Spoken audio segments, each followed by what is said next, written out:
ਗੁਰੂ ਨਾਨਕ ਪਾਦ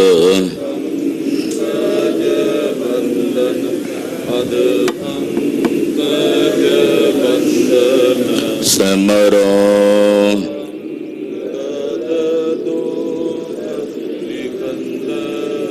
ਗੁਰ ਅਮਰਦਾਸ ਧਿਆਵੋ ਹਿਰਦੈ ਸ਼੍ਰੀ ਗੁਰੂ ਰਾਮ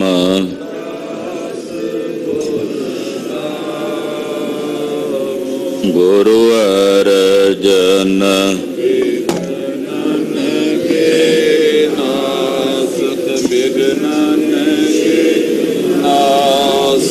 ਹਰ ਗੋਬਿੰਦ ਸ਼ੁਭ ਮਤ ਸ਼੍ਰੀ ਹਰਿ ਰਾਏ ਨਮੋ ਕਰ ਜੋਰੀ ਨਮੋ ਕਰ ਜੋਰੀ ਸ੍ਰੀ ਹਰਿ ਕ੍ਰਿਸ਼ਨ ਮਨਾਉ ਬਹੋਰੀ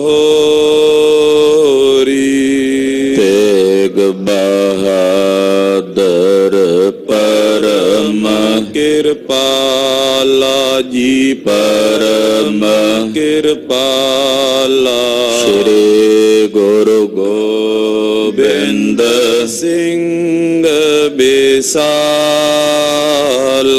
ਤਰੋ ਤਰਾ ਪਰ ਪੁੰਨ ਪੁੰਨ ਸੀਸਾ ਜੀ ਪੁੰਨ ਪੁੰਨ ਸੀਸਾ ਬੰਦੋ ਬਾਰ ਬਾਰ ਜਗਦੀਸਾ ਏਕੰਕਾਰ ਸਤਿਗੁਰੂ ਤੇ ਪ੍ਰਸਾਦ ਸਚ ਹੋਏ। ਵਾਹਿਗੁਰੂ ਜੀ ਕੀ ਫਤਿਹ ਹੈ। ਬਿਘਨ ਬਿਨਾਸਨ ਸੋਏ। ਜਮ ਹੈ ਅੰਮ੍ਰਿਤ ਗਿਆਨ ਹੈ ਮਾਨਕ ਭਗਤ ਰਾਗ। ਗੁਰੂ ਗ੍ਰੰਥ ਸਾਹਿਬ ਉਦਦ ਬੰਦੋਂ ਕਰ ਅਨੁਰਾਗ। ਗੁਰੂ ਗ੍ਰੰਥ ਸਾਹਿਬ ਉਦਦ ਬੰਦੋਂ ਕਰ ਅਨੁਰਾਗ। ਚੌਪਈ। ਹਰ ਹਰ ਸਿਮਰੋ ਨਿਸ਼ਚਾ ਧਰਿਓ। ਨਾਮ ਨਗੀਨਾ ਕਾਟ ਸੁਪਰਿਓ। ਇਮ ਬਿਲਾਸ ਪ੍ਰਭ ਕਰਤ ਅਨੇਕ।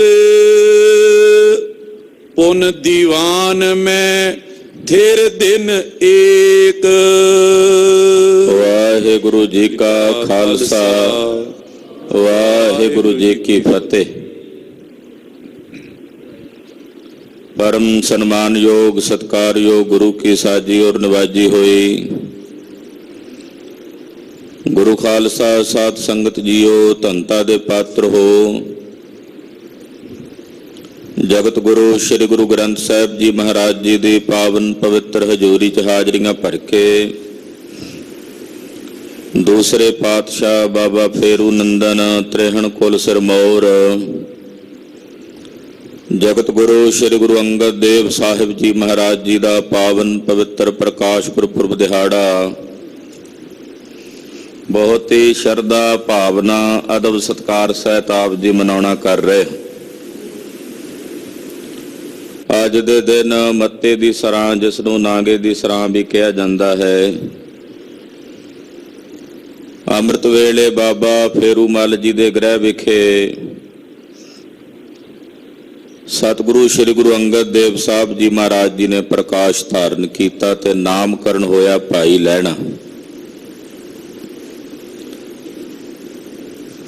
मत्ते दी सरांत तो क्योंकि धाड़वियां दा हमला होया नगर लुटिया गया तो इत्थों चल के भाई लहणा जी खडूर साहब आन के बिराजे। ਖਡੂਰ ਸਾਹਿਬ ਤੋਂ ਸ੍ਰੀ ਕਰਤਾਰਪੁਰ ਸਾਹਿਬ ਮਹਾਰਾਜ ਗੁਰੂ ਨਾਨਕ ਸਾਹਿਬ ਜੀ ਦੀ ਸ਼ਰਨ ਆਏ। ਸਤਿਗੁਰਾਂ ਦੇ ਦਰਸ਼ਨ ਪਰਸੇ, ਮਹਾਰਾਜ ਜੀ ਦੇ ਚਰਨਾਂ ਵਿੱਚ ਹਾਜ਼ਰ ਹੋ ਕੇ ਸਤਿਗੁਰਾਂ ਦੀ ਸੇਵਾ ਕਮਾਈ ਔਰ ਗੁਰੂ ਹੁਕਮ ਦੀ ਪਾਲਣਾ ਕਰਦਿਆਂ ਗੁਰੂ ਰਜ਼ਾ ਵਿੱਚ ਰਾਜੀ ਰਹਿੰਦਿਆਂ ਗੁਰੂ ਰੂਪ ਹੋ ਗਏ। ਧੰਨ ਗੁਰੂ ਨਾਨਕ ਸਾਹਿਬ ਸੱਚੇ ਪਾਤਸ਼ਾਹ ਨੇ ਜਦੋਂ ਵੇਖਿਆ ਕਿ ਹਰ ਇੱਕ ਪ੍ਰਕਾਰ ਦੀ ਪ੍ਰੀਖਿਆ ਵਿੱਚ ਭਾਈ ਲਹਿਣਾ ਜੀ ਖਰੇ ਉਤਰੇ ਨੇ, ਤਾਂ ਆਪਣੇ ਅੰਗਾਂ ਨਾਲ ਲਾ ਕੇ ਅੰਗਦ ਦੇਵ ਬਣਾਇਆ, ਗੁਰਤਾ ਗੱਦੀ ਦਿੱਤੀ, ਬਚਨ ਕੀਤਾ ਕਰਤਾਰਪੁਰ ਸਾਹਿਬ ਛੱਡ ਕੇ ਆਪ ਜੀ ਖਡੂਰ ਸਾਹਿਬ ਜਾ ਬਿਰਾਜੋ। ਦਿੱਤਾ ਛੱਡ ਕਰਤਾਰਪੁਰ ਗੁਰਦੇਵ ਦੇ ਹੁਕਮ ਦੀ ਪਾਲਣਾ ਕਰਦਿਆਂ ਕਰਤਾਰਪੁਰ ਸਾਹਿਬ ਤੋਂ ਚੱਲ ਕੇ ਸ੍ਰੀ ਖਡੂਰ ਸਾਹਿਬ ਆਣ ਬਿਰਾਜੇ। ਜਗਤ ਗੁਰੂ ਗੁਰੂ ਨਾਨਕ ਸਾਹਿਬ ਦੇ ਜੋਤੀ ਜੋਤ ਸਮਾਵਣ ਤੋਂ ਬਾਅਦ ਮਨ ਵਿੱਚ ਭਾਰੀ ਵੈਰਾਗ ਦੀ ਦਸ਼ਾ ਹੈ। ਮਾਤਾ ਭਰਾਈ ਦੇ ਕੋਲ ਜਾ ਕੇ ਇੱਕ ਕੋਠੇ ਵਿੱਚ ਅੰਦਰ ਗੁਪਤ ਹੋ ਗਏ ਹਨ। ਕੋਠੇ 'ਚ ਵੜਨ ਤੋਂ ਪਹਿਲਾਂ ਮਾਤਾ ਭਰਾਈ ਨੂੰ ਕਹਿ ਦਿੱਤਾ, ਬਾਹਰੋਂ ਦਰਵਾਜ਼ਾ ਚਿਣ ਕੇ ਬੰਦ ਕਰ ਦਿਓ, ਕੋਈ ਅੰਦਰ ਨਾ ਆਵੇ। ਜਦੋਂ ਸੰਗਤ ਬੇਬਲ ਹੋਈ, ਬ੍ਰਹਮ ਗਿਆਨੀ ਧੰਨ ਬਾਬਾ ਬੁੱਢਾ ਸਾਹਿਬ ਜੀ ਦੇ ਸਮੇਤ ਸੰਗਤ ਨੇ ਆ ਕੇ ਭਾਲ ਕੀਤੀ।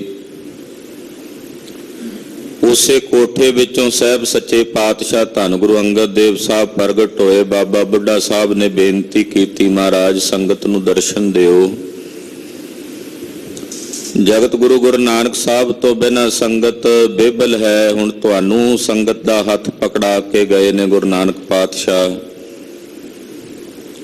ਤੇ ਧੰਨ ਗੁਰੂ ਅੰਗਦ ਦੇਵ ਸਾਹਿਬ ਜੀ ਦੇ ਹਿਰਦੇ ਵਿੱਚ ਆਪਣੇ ਗੁਰਦੇਵ ਜਗਤ ਗੁਰੂ ਗੁਰੂ ਨਾਨਕ ਸਾਹਿਬ ਜੀ ਪ੍ਰਤੀ ਇਹੋ ਜਿਹਾ ਪ੍ਰੇਮ, ਸੰਗਤਾਂ ਨੂੰ ਦਰਸ਼ਨ ਦਿਦਾਰੇ ਦੇਣ ਵੇਲੇ ਮਹਾਰਾਜ ਜੀ ਨੇ ਆਪਣੇ ਮੁਖੋਂ ਬਚਨ ਉਚਾਰਨ ਕੀਤੇ, ਸ਼ਲੋਕ ਉਚਾਰਿਆ, ਜਿਸ ਪਿਆਰੇ ਸਿਉ ਨੇਹੋ ਤਿਸ ਆਗੈ ਮਰ ਚੱਲੀਐ ਤ੍ਰਿਗ ਜੀਵਨ ਸੰਸਾਰ ਤਾਂ ਕੈ ਪਾਛੈ ਜੀਵਣਾ। ਪ੍ਰੇਮ ਦੀ ਅਤਿ ਉੱਚ ਦਰਜੇ ਦੀ ਅਵਸਥਾ ਮਹਾਰਾਜ ਜੀ ਨੇ ਇਸ ਸ਼ਲੋਕ ਵਿੱਚ ਵਰਣਨ ਕੀਤੀ ਕਿ ਕੈਸਾ ਪ੍ਰੇਮ ਮਹਾਰਾਜ ਗੁਰੂ ਨਾਨਕ ਸਾਹਿਬ ਨਾਲ ਗੁਰੂ ਅੰਗਦ ਸਾਹਿਬ ਨੇ ਕੀਤਾ ਹੈ। ਖਡੂਰ ਸਾਹਿਬ ਰਹਿ ਕੇ ਗਰੀਬ ਨਵਾਜ ਸਾਹਿਬ ਨੇ ਅਨੇਕਾਂ ਜੀਵਾਂ ਦੀ ਕਲਿਆਣ ਕੀਤੀ। ਮੇਰੇ ਸਾਹਿਬ ਦੀ ਦ੍ਰਿਸ਼ਟੀ ਵਿੱਚੋਂ ਐਸਾ ਅੰਮ੍ਰਿਤ ਵਰਸਦਾ ਹੈ।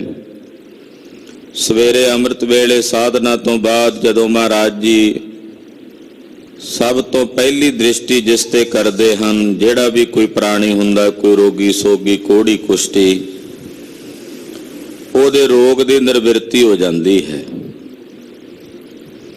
ਆਮੈ ਦ੍ਰਿਸ਼ਟ ਸ਼ੁਭ ਕਰੈ ਹਰੈ ਅਗ ਪਾਪ ਸਕਲ ਮਾਲ। ਅੰਮ੍ਰਿਤਮਈ ਦ੍ਰਿਸ਼ਟੀ ਕਰਦਿਆਂ ਮਹਾਰਾਜ ਜੀ ਆਪਣੇ ਸੇਵਕਾਂ ਦੇ ਪਾਪ ਹਰ ਲੈਂਦੇ ਹਨ। ਐਸੇ ਦੀਨ ਦਿਆਲ ਸਤਿਗੁਰੂ ਸ੍ਰੀ ਗੁਰੂ ਅੰਗਦ ਦੇਵ ਸਾਹਿਬ ਜੀ ਮਹਾਰਾਜ ਜੀ ਦੇ ਪਾਵਨ ਪਵਿੱਤਰ ਪ੍ਰਕਾਸ਼ ਗੁਰਪੁਰਬ ਦੀਆਂ ਸਮੂਹ ਗੁਰੂ ਕੀਆਂ ਸਾਜੀਆਂ ਨਵਾਜੀਆਂ ਸੰਗਤਾਂ ਨੂੰ ਲੱਖ ਲੱਖ ਵਧਾਈਆਂ ਹਨ। ਉੱਥੇ ਅੱਜ ਸਰਹੰਦ ਫਤਿਹ ਦਿਵਸ ਦਾ ਦਿਨ ਹੈ।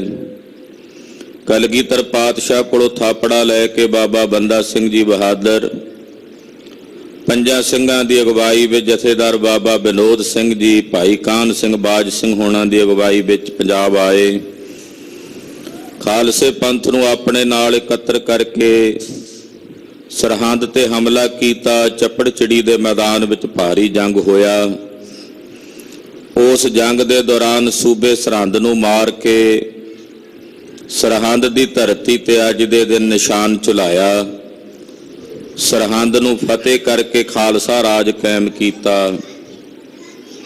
ਸਰਹੰਦ ਦਾ ਉਹ ਫਤਿਹ ਦਿਵਸ ਹੈ ਜਿਸ ਫਤਿਹ ਦਿਵਸ ਦੇ ਦੌਰਾਨ ਜਿੱਥੇ ਬਾਬਾ ਬੰਦਾ ਸਿੰਘ ਬਹਾਦਰ ਲੜੇ, ਬਾਬਾ ਵਿਨੋਦ ਸਿੰਘ ਜੀ ਜਥੇਦਾਰ ਸਾਹਿਬ ਲੜੇ, ਭਾਈ ਕਾਹਨ ਸਿੰਘ ਜੀ, ਬਾਜ ਸਿੰਘ ਜੀ, ਮੀਰੀ ਸਿੰਘ ਜੀ, ਆਲੀ ਸਿੰਘ ਜੀ, ਸ਼ਹੀਦ ਬਾਬਾ ਦੀਪ ਸਿੰਘ ਸਾਹਿਬ ਨੇ ਵੀ ਇਸ ਜੰਗ ਦੇ ਵਿੱਚ ਸ਼ਮੂਲੀਅਤ ਕਰਕੇ ਜੰਗ ਲੜਿਆ। ਬਹੁਤ ਸਾਰੇ ਸਿੰਘਾਂ ਦੀਆਂ ਸ਼ਹੀਦੀਆਂ ਹੋਈਆਂ। ਸਰਹੰਦ ਨੂੰ ਫਤਿਹ ਕਰਨ ਵਕਤ ਜਿਤਨੇ ਸ਼ਹੀਦਾਂ ਨੇ ਸ਼ਹੀਦੀਆਂ ਪ੍ਰਾਪਤ ਕੀਤੀਆਂ, ਉਹਨਾਂ ਸਮੂਹ ਸ਼ਹੀਦਾਂ ਨੂੰ ਚੇਤੇ ਕਰਦਿਆਂ ਤਿਨਾਂ ਦੀ ਸ਼ਹਾਦਤ ਨੂੰ ਕੋਟੀ ਕੋਟੀ ਪ੍ਰਣਾਮ ਹੈ।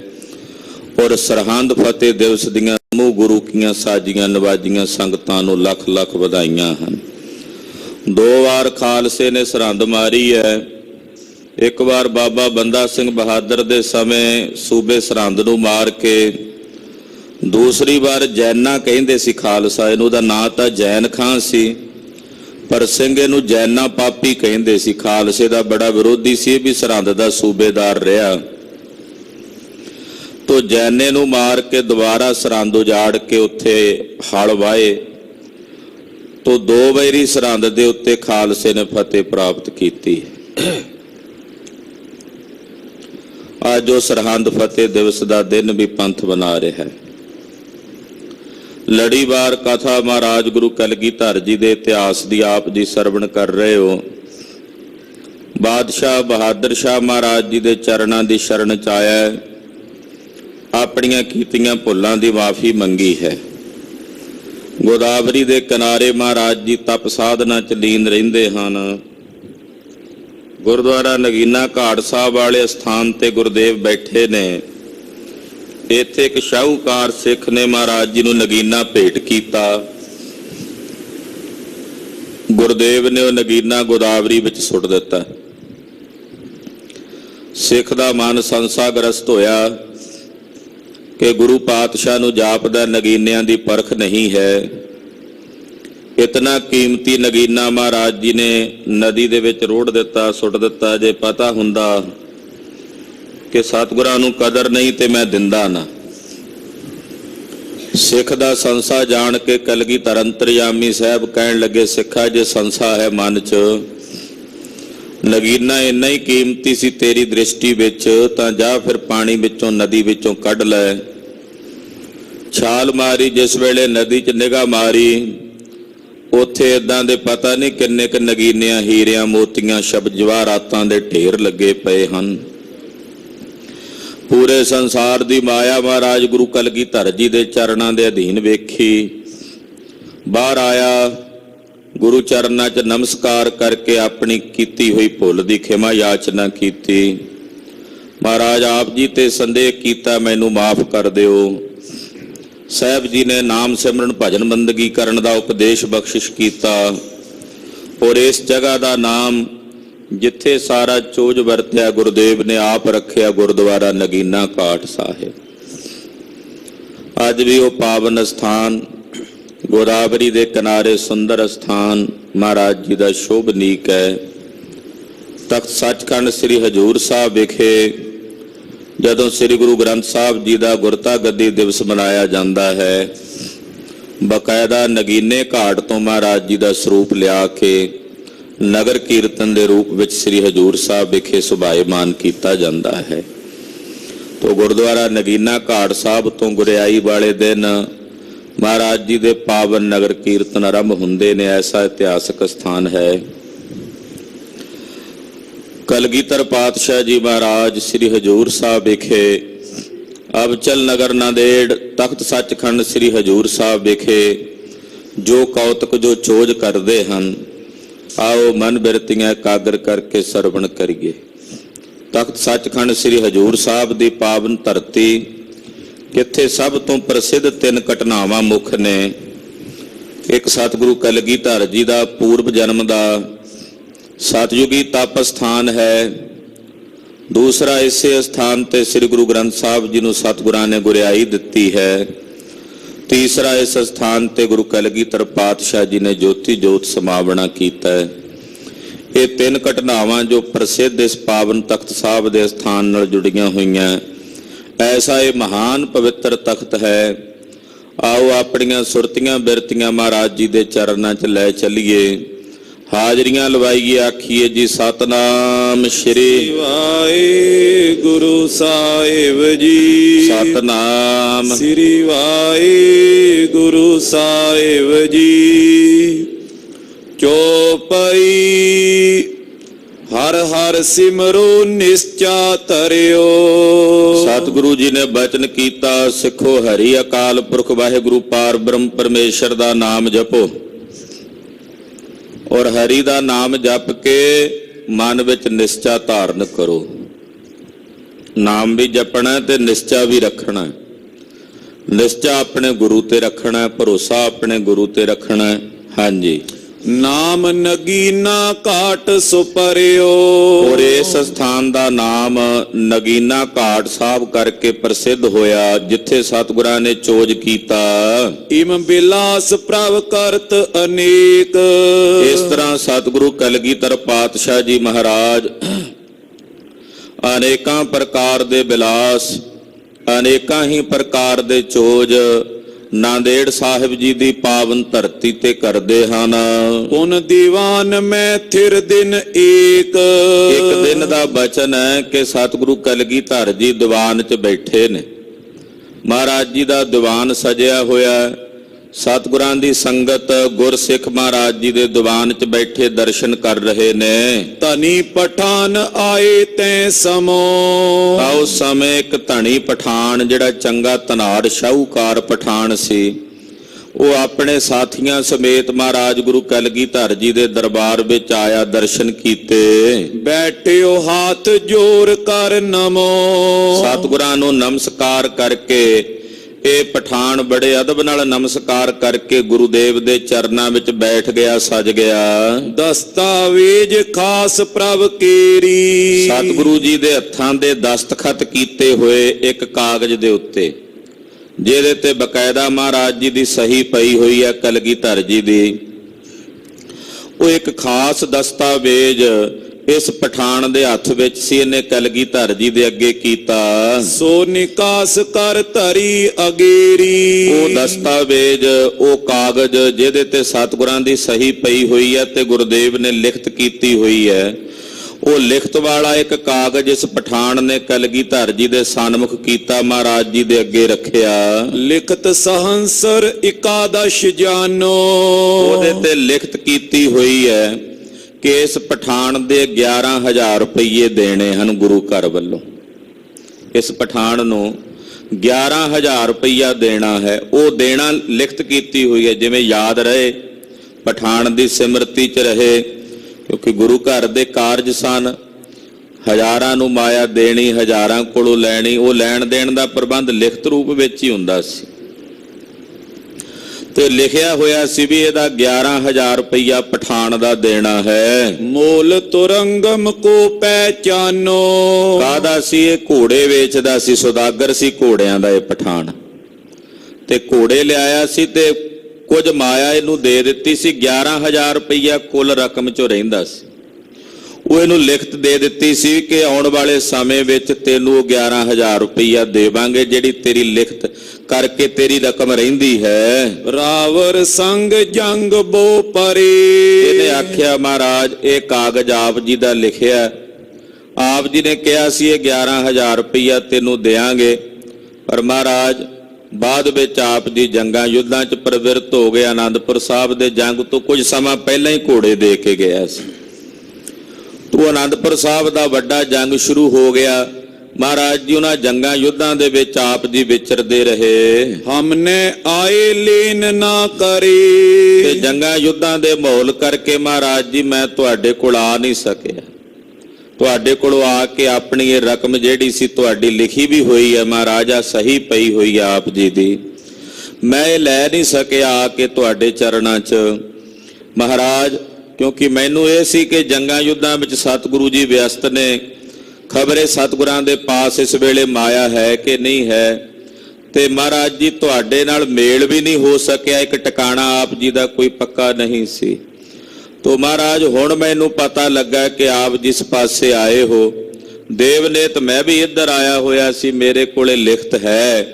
ਆਪ ਜੀ ਕਿਰਪਾ ਕਰੋ, ਮੇਰੀ ਇਹ ਜਿਹੜੀ ਬਣਦੀ ਰਕਮ ਹੈ ਦੇ ਦਿਓ। ਬੀਤਿਓ ਚਿਰੰਕਾਲ ਇਮਨਾਥ। ਇਹ ਜਗਤਨਾਥ ਸਤਿਗੁਰੂ ਜੀ ਕਈ ਸਾਲ ਬੀਤ ਗਏ ਨੇ, ਇਹ ਲਿਖਤ ਕੀਤੀ ਹੋਈ ਨੂੰ ਇਹ ਰਕਮ ਆਪ ਜੀ ਕੋਲੋਂ ਲੈਣੀ ਬਣਦੀ ਹੈ। ਪਰੀ ਨਿਸ਼ਾਨੀ ਰਾਵਰ ਹਾਥ।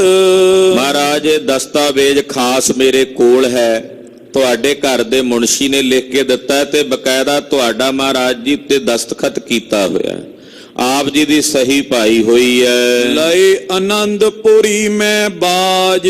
ਮਹਾਰਾਜ ਜੀ ਸ੍ਰੀ ਆਨੰਦਪੁਰ ਸਾਹਿਬ ਵਿੱਚ ਆਪ ਜੀ ਉਦੋਂ ਬਿਰਾਜਮਾਨ ਸੀ। ਆਪ ਜੀ ਨੇ ਮੇਰੇ ਕੋਲੋਂ ਘੋੜੇ ਖਰੀਦੇ ਸਨ, ਮੈਂ ਆਪ ਜੀ ਨੂੰ ਘੋੜੇ ਵੇਚੇ ਸਨ। ਤਬ ਤੇ ਮੈਂ ਦਿਖਰਾਈ ਆਜ। ਮੁੜ ਕੇ ਮਹਾਰਾਜ ਜੀ ਮੈਂ ਇਹ ਚਿੱਠੀ ਪ੍ਰਗਟ ਹੀ ਨਹੀਂ ਕੀਤੀ, ਅੱਜ ਮੇਰਾ ਆਪ ਜੀ ਨਾਲ ਮੇਲ ਹੋਇਆ, ਮੁਲਾਕਾਤ ਹੋਈ ਹੈ ਤੇ ਮੈਂ ਇਹ ਚਿੱਠੀ ਤੁਹਾਡੇ ਹੱਥਾਂ ਦੀ ਲਿਖੀ ਹੋਈ ਪ੍ਰਗਟ ਕਰਕੇ ਵਿਖਾਈ ਹੈ। ਲੀਨ ਉਮੀਦਵਾਰ ਤਨ ਕੇਰਾ। ਮਹਾਰਾਜ 11,000 ਰੁਪਏ ਲੈਣ ਦਾ ਮੈਂ ਉਮੀਦਵਾਰ ਹਾਂ ਗੁਰੂ ਘਰ ਵਿੱਚੋਂ। ਇਹ ਮੇਰੀ ਰਕਮ ਘੋੜਿਆਂ ਦੀ ਵਿੱਚੋਂ ਬਣਦੀ ਹੈ, ਆਪ ਜੀ ਦੇ ਕੋਲੋਂ ਲੈਣੀ ਬਣਦੀ ਹੈ। ਪੂਰਬ ਭਇਓ ਨ ਆਵਨ ਮੇਰਾ। ਹਾਲਾਂਕਿ ਕਈ ਸਾਲ ਹੋ ਗਏ ਨੇ ਮਹਾਰਾਜ ਇਸ ਰਕਮ ਨੂੰ, ਮੇਰਾ ਪਹਿਲਾਂ ਆਪ ਜੀ ਤੱਕ ਆਵਣਾ ਹੀ ਨਹੀਂ ਹੋ ਸਕਿਆ। ਤੋ ਆਪ ਜੀ ਜੰਗ ਯੁੱਧਾਂ 'ਚ ਵਿਅਸਤ ਰਹੇ, ਮੁੜ ਕੇ ਦਮਦਮਾ ਸਾਹਿਬ ਤੋਂ ਇਸ ਪਾਸੇ ਨੂੰ ਆ ਗਏ। ਮਹਾਰਾਜ ਜੀ ਆਪ ਜੀ ਨਾਲ ਮੇਰੀ ਮੁਲਾਕਾਤ ਹੀ ਨਹੀਂ ਹੋ ਸਕੀ। ਸੁਨ ਸ਼੍ਰੀ ਮੁਖ ਤੇ ਤਿਸੇ ਉਚਾਰਾ। ਸੁਣ ਕੇ ਪਠਾਨ ਦੀ ਬੇਨਤੀ ਕਲਗੀਧਰ ਪਾਤਸ਼ਾਹ ਜੀ ਮਹਾਰਾਜ ਜੀ ਬੋਲੇ, ਕਹਿਣ ਲੱਗੇ ਨਿਸ਼ਚੇ ਲੈਨੋ ਦਰਬ ਉਦਾਰਾ।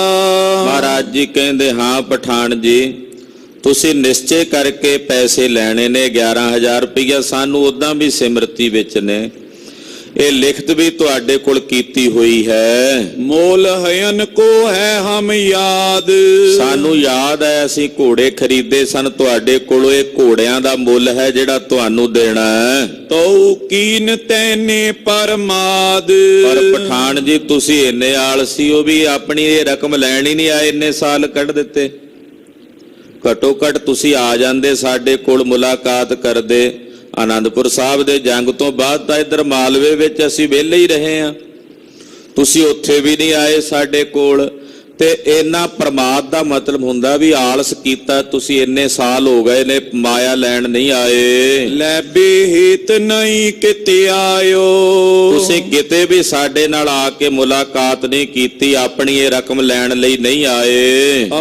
ਅਪਰ ਕਾਰਜ ਬਿਰਮਾਇਓ। ਤੇ ਹੋਰ ਕੰਮਾਂ ਦੇ ਵਿੱਚ ਹੀ ਤੁਸੀਂ ਬਿਰਮਾਇਓ, ਲੱਗੇ ਹੋਏ ਹੋ, ਉਲਝੇ ਹੋਏ ਹੋ। ਅਬ ਪੀਜੇ ਲਿਖਦੇ ਇੱਕ ਥਾਏ। ਤੇ ਮਹਾਰਾਜ ਜੀ ਕਹਿੰਦੇ ਹੁਣ ਵੀ ਅਸੀਂ ਤੈਨੂੰ ਲਿਖਤ ਹੀ ਦੇਣੀ ਹੈ।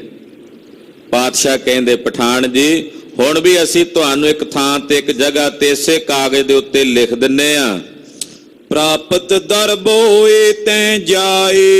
ਤੇ ਜਿੱਥੇ ਲਿਖਤ ਕਰਕੇ ਭੇਜਾਂਗੇ ਉੱਥੋਂ ਤੈਨੂੰ ਇਹ ਧਨ ਪ੍ਰਾਪਤ ਹੋਵੇਗਾ। ਜੇ ਨਿਸ਼ਚਾ ਤਰਨੋ ਉਰ ਭਾਰੀ। ਜੇ ਤੂੰ ਆਪਣੇ ਮਨ ਵਿੱਚ ਨਿਸ਼ਚਾ ਰੱਖਦਾ ਵੀ ਅਸੀਂ ਤੈਨੂੰ ਲਿਖਤ ਕਰ ਦਈਏ ਤੇ ਤੂੰ ਜਾ ਕੇ ਉੱਥੋਂ ਲੈ ਲਈ, ਜਿੱਥੇ ਤੈਨੂੰ ਦੱਸਾਂਗੇ ਅਸੀਂ ਉੱਥੋਂ ਜਾ ਕੇ ਆਪਣੀ ਰਕਮ ਲੈ ਲਵੀਂ। ਜੇ ਤੈਨੂੰ ਭਰੋਸਾ ਹੈ ਤੇ ਅਸੀਂ ਹੁਣ ਲਿਖਤ ਕਰ ਦਿੰਦੇ ਹਾਂ। ਹਮ ਤੇ ਸੰਮਤ 30 ਪਿਛਾਰੀ।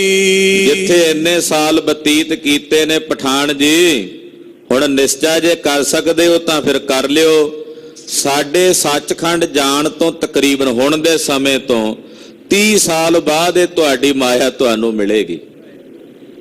ਮਹਾਰਾਜ ਜੀ ਕਹਿੰਦੇ ਵੇਖੋ ਜੇ ਸਬਰ ਕਰ ਸਕਦੇ ਹੋ, ਇੰਨਾ ਸੰਤੋਖ ਕਰ ਸਕਦੇ ਹੋ, ਇੰਨਾ ਨਿਸ਼ਚਾ ਹੈ ਕਿ ਨਹੀਂ। ਮਹਾਰਾਜ ਜੀ ਪਰਖਣਾ ਚਾਹੁੰਦੇ ਸੀ। ਮਾਇਆ ਤਾਂ ਮੇਰੇ ਸਾਹਿਬ ਦੇ ਚਰਨਾਂ ਦੀ ਦਾਸੀ ਹੁਣ ਵੀ ਦੇ ਸਕਦੇ ਆ, ਪਰ ਇਹਦਾ ਵੀ ਭਲਾ ਕਰਨਾ ਸੀ, ਇਹਦੀ ਵੀ ਕਲਿਆਣ ਕਰਨੀ ਸੀ।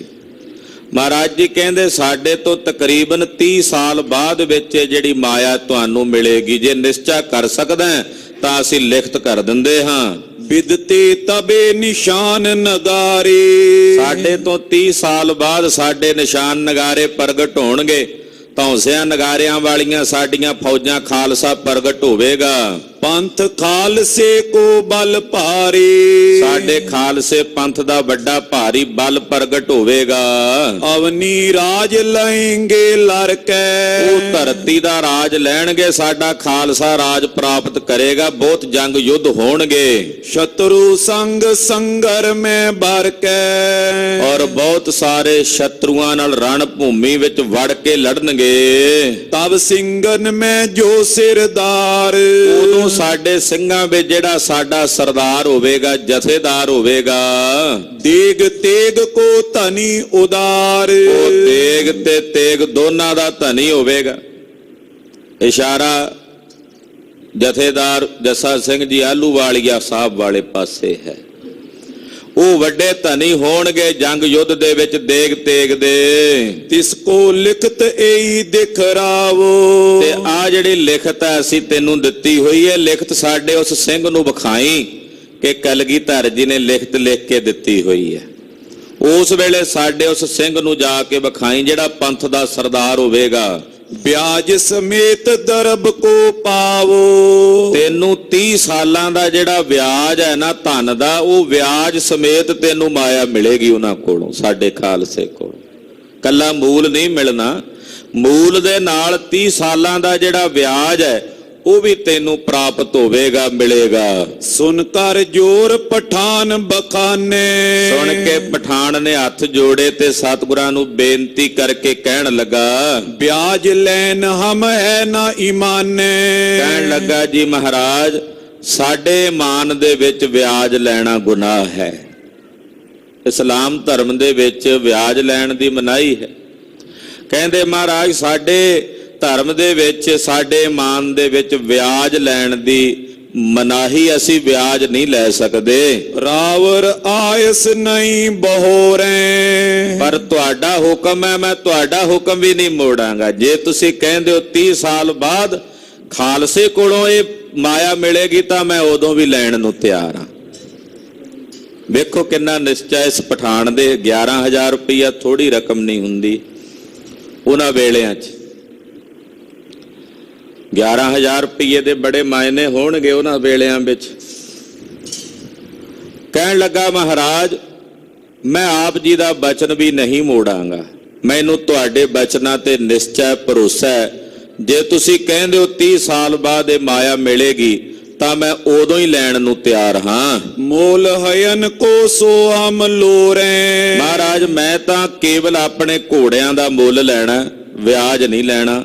ਜੋ ਮੇਰੀ ਬਣਦੀ ਰਕਮ ਹੈ ਉਹੀ ਲਵਾਂਗਾ। ਭਈ ਪ੍ਰਸੰਨ ਪਨੀ ਪੁਨ ਬਾਨੀ। ਮਹਾਰਾਜ ਜੀ ਬੜੇ ਖੁਸ਼ ਹੋਏ ਪਠਾਨ ਦੀ ਭਾਵਨਾ ਵੇਖ ਕੇ ਵੀ ਕੱਲਾ ਵਪਾਰੀ ਨਹੀਂ ਹੈ, ਸ਼ਰਧਾਵਾਨ ਵੀ ਹੈ।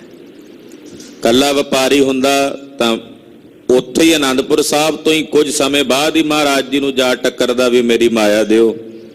ਕਈ ਸਾਲ ਆਇਆ ਨਹੀਂ, ਪਤਾ ਸੀ ਜੰਗਾਂ ਯੁੱਧਾਂ 'ਚ ਗੁਰੂ ਸਾਹਿਬ ਵਿਅਸਤ ਨੇ। ਹੁਣ ਵੀ ਨਿਸ਼ਚਾ ਵੇਖਿਆ ਵੀ 30 ਸਾਲ ਬਾਅਦ ਉਹਨੂੰ ਵੀ ਮਾਇਆ ਲੈਣ ਨੂੰ ਤਿਆਰ ਹੈ ਤਾਂ ਮਹਾਰਾਜ ਜੀ ਬੜੇ ਖੁਸ਼ ਹੋਏ। ਇਹਦਾ ਨਿਸ਼ਚਾ ਵੇਖ ਕੇ ਬੜੇ ਪ੍ਰਸੰਨ ਹੋਏ। ਸਾਧ ਸਾਧ ਈਮਾਨ ਮਹਾਨੀ। ਮਹਾਰਾਜ ਜੀ ਕਹਿੰਦੇ ਸ਼ਾਬਾਸ਼ ਤੇਰੇ, ਸ਼ਾਬਾਸ਼, ਤੂੰ ਆਪਣੇ ਇਮਾਨ ਵਿੱਚ ਪੱਕਿਆ, ਤੂੰ ਆਪਣੇ ਇਮਾਨ ਵਿੱਚ ਪਰਪੱਕ ਹੈ। ਇਹ ਕਾਗਜ਼ ਜੋ ਲਿਖਿਓ ਹਮਾਰਾ। ਮਹਾਰਾਜ ਜੀ ਕਹਿੰਦੇ ਜਿਹੜਾ ਕਾਗਜ਼ ਤੇਰੇ ਕੋਲ ਸਾਡਾ ਲਿਖਿਆ ਹੋਇਆ ਹੈ, ਮਾਨੇ ਸਭ ਸਿੰਘਨ ਸਰਦਾਰਾ। ਇਹ ਕਾਗਜ਼ ਤੂੰ ਸਾਡੇ ਖਾਲਸੇ ਦੇ ਸਰਦਾਰ ਕੋਲ ਲੈ ਜਾਵੀਂ, ਕੱਲੇ ਇੱਕ, ਕਿਉਂਕਿ ਸਾਡੇ ਖਾਲਸੇ ਦੇ ਬੜੇ ਸਰਦਾਰ ਹੋਣਗੇ ਉਦੋਂ। ਜਿਹਦੇ ਕੋਲ ਵੀ ਲੈ ਕੇ ਜਾਏਗਾ ਸਾਰਿਆਂ ਕੋਲ ਹੀ ਗੱਫੇ ਮਿਲਣਗੇ, ਇੱਕ ਕੋਲੋਂ ਨਹੀਂ ਮਿਲਣੇ। ਹੁਣ ਵਿਆਜ ਤੂੰ ਲੈਣਾ ਨਹੀਂ। ਕਹਿੰਦੇ ਜਿਹੜੇ ਵੀ ਸਰਦਾਰ ਨੂੰ ਵਿਖਾਏਗਾ ਨਾ ਉਹਦੇ ਕੋਲੋਂ ਹੀ ਤੈਨੂੰ 11,000 ਰੁਪਈਆ ਪ੍ਰਾਪਤ ਹੋਵੇਗਾ। ਦੁਗਨ ਚਗੁਣਾ 10 ਗੁਣ ਧਨ ਕੋ। ਮਹਾਰਾਜ ਜੀ ਕਹਿੰਦੇ ਦੁੱਗਣਾ, 4 ਗੁਣਾ, 10 ਗੁਣਾ ਧਨ ਤੈਨੂੰ ਪ੍ਰਾਪਤ ਹੋਵੇਗਾ। ਲੈ ਹੈ ਤਬੇ ਰੱਖੋ ਥਿਰ ਮਨ ਕੋ। ਆਪਣਾ ਮਨ ਟਿਕਾ ਕੇ ਰੱਖੀ, ਇਹ ਧਨ ਦੇ ਗੱਫੇ ਤੈਨੂੰ ਉਦੋਂ ਪ੍ਰਾਪਤ ਹੋਣਗੇ। ਜਿਹੜੇ ਜਥੇਦਾਰ ਕੋਲ ਜਾਏਗਾ ਉਹ ਵੇਖਦਿਆਂ ਰੀਝਾਂ ਚੜ ਜਾਣਗੀਆਂ ਉਹਨਾਂ ਨੂੰ, ਇਹ ਸਾਡੇ ਕਲਗੀਧਰ ਦੀ ਲਿਖੀ ਲਿਖਤ ਹੈ ਤੇ ਤੈਨੂੰ 11,000 ਦੀ ਬਜਾਏ ਪਤਾ ਨਹੀਂ ਖੁਸ਼ੀ ਨਾਲ ਕਿੰਨਾ ਕੁਝ ਹੀ ਦੇ ਦਿਆ ਕਰਨਗੇ। ਮਹਾਰਾਜ ਜੀ ਕਹਿੰਦੇ ਮੇਰਾ ਖਾਲਸਾ ਤੇਰੀ ਪਾਲਣਾ ਕਰੇਗਾ। ਮਨ ਟਿਕਾ ਕੇ ਰੱਖੀ, ਸ਼ਰਧਾ ਸਹਿਤ ਤੈਨੂੰ ਇਹਦੇ ਗੱਫੇ ਖੁੱਲੇ ਪ੍ਰਾਪਤ ਹੋਣਗੇ।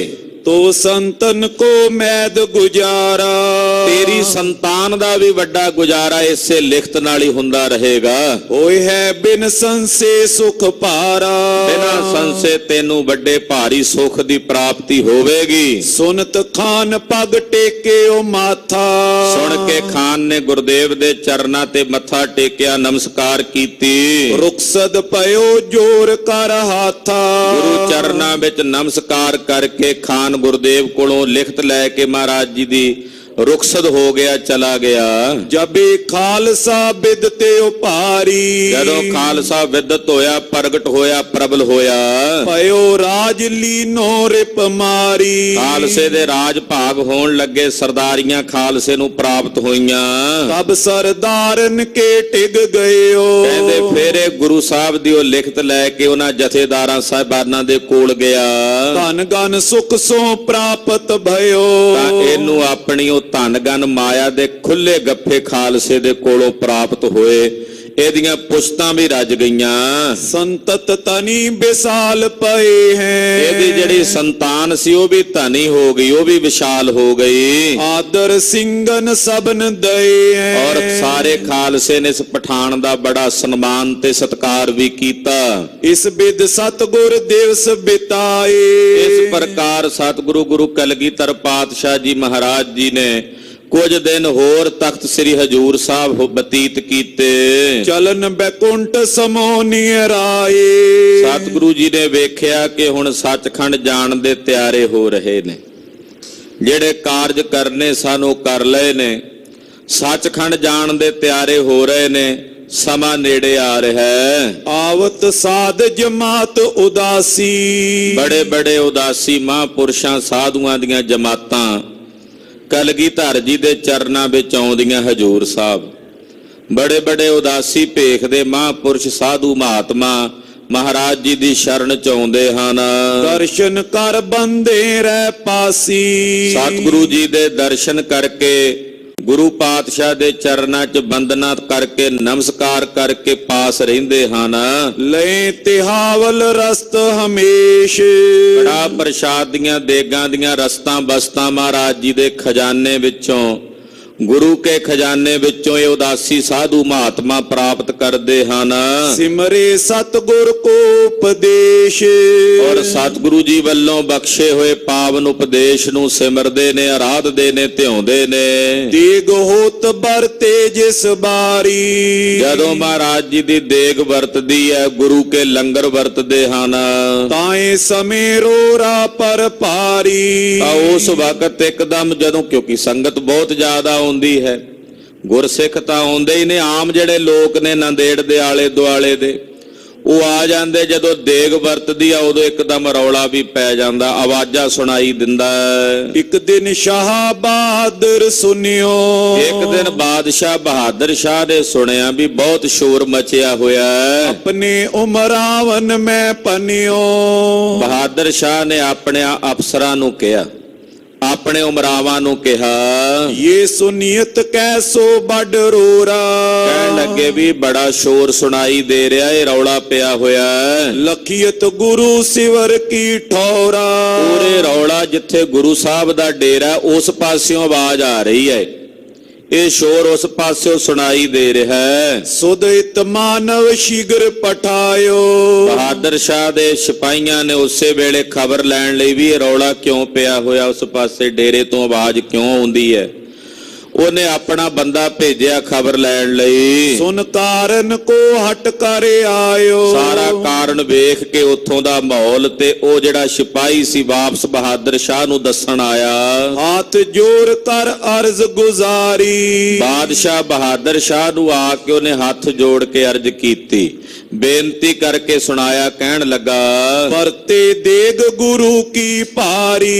ਕਹਿਣ ਲੱਗਾ ਜੀ ਉੱਥੇ ਗੁਰੂ ਕੀ ਦੇਗ ਵਰਤ ਰਹੀ ਹੈ, ਤੇ ਬੜੀ ਵੱਡੀ ਭਾਰੀ ਦੇਗ ਵਰਤਰੀ, ਸੈਂਕੜੇ ਲੋਕ ਦੇਗ ਦੇ ਵਿੱਚ ਦੇਗ ਲੈ ਰਹੇ ਨੇ। ਲੇਤ ਸੋ ਦੇਤ ਖਾਲਸਾ ਬ੍ਰਿੰਦ, ਖਾਲਸਾ ਦੇ ਰਿਹਾ ਹੈ ਦੇਗ, ਤੇ ਲੈਣ ਵਾਲੇ ਹਜ਼ਾਰਾਂ ਦੀਆਂ ਲੈਣਾ ਲੱਗੀਆਂ ਹੋਈਆਂ, ਕਤਾਰਾਂ ਲੱਗੀਆਂ, ਪੰਗਤਾਂ ਲੱਗੀਆਂ ਹੋਈਆਂ ਨੇ, ਉਹਨਾਂ ਦਾ ਸ਼ੋਰ ਸੁਣਾਈ ਦੇ ਰਿਹਾ ਹੈ। ਬੋਲਤ ਆਪਸ ਵਿਖੇ ਬਿਲੰਦ, ਉਹ ਜਿਹੜੇ ਦੇਗ ਲੈ ਰਹੇ ਨੇ, ਛਕ ਰਹੇ ਨੇ, ਉਹ ਆਪਸ ਵਿੱਚ ਗੱਲਾਂ ਕਰਦੇ ਨੇ ਤੇ ਉੱਚੀ ਉੱਚੀ ਬੋਲਦੇ ਨੇ, ਉਹਨਾਂ ਦੇ ਬੋਲਣ ਦੀ ਆਵਾਜ਼ ਸੁਣਾਈ ਦੇ ਰਹੀ ਹੈ। ਕੋ ਜਾਚਤ ਠਹਿਰਾਵਤ ਕੋਈ ਅੱਗੇ ਆ ਕੇ ਆਵਾਜ਼ ਮਾਰ ਕੇ ਉੱਚੀ, ਉਹ ਮੈਨੂੰ ਦੇਈ ਦੇਗ, ਏਦਾਂ ਆਵਾਜ਼ ਮਾਰਦੇ ਨੇ ਤੇ ਉਹ ਅੱਗੋਂ ਉਹਨੂੰ ਕਹਿੰਦੇ ਉਹ ਠਹਿਰ ਜਾ, ਬਹਿ ਜਾ।